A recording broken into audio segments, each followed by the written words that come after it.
BJ Novak's directorial debut, Vengeance, premiered this weekend. And I was excited to see it because I love non franchise movies and directors that just take a bold swing. And having seen the trailer, I was intrigued by it. If you're unfamiliar, it's about this New York guy played by BJ Novak who gets a call that his quote unquote girlfriend passed away and there's going to be a funeral. Now, I say quote unquote girlfriend because realistically it's just someone he was hooking up with, and the family mistakes it for something much more significant. And the family is in Texas, so it clashes with his sort of blue state ideology because, he's going to the heart of Texas, so to speak, right?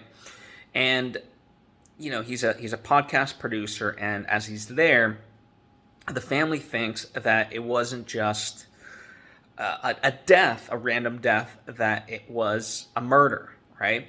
And so he decides to tell a true crime podcast trying to figure out this murder, which he doesn't really believe is a murder. So that's the story, is that like how delusional we get because we don't accept the quote unquote truth.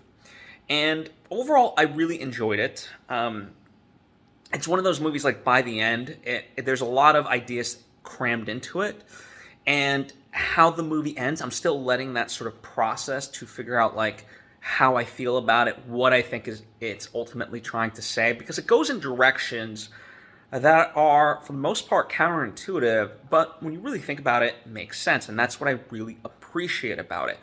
And it's almost like that's why I love movies like this, because the ending in that sense was a little bit jarring because it was unexpected, and it's twisting and forcing you to think of a different ideology, one that you might be a little bit uncomfortable with thinking about, and seeing how it relates to you. And so that's why I find it so interesting, is because I'm in that process. I'm a day and a half removed from seeing the movie, and so in that way it's still kind of working its magic. And I'm sure like it's going to be like one of those films that the more like that sits with me, the more I appreciate it. But these are all the reasons to go see it. Ashton Kutcher's also in the movie, as well as a talented cast of amazing actors all around. Overall funny, and it makes you think, and it goes in unexpected ways. So for me, I recommend Vengeance. But let me know your thoughts if and when you see it.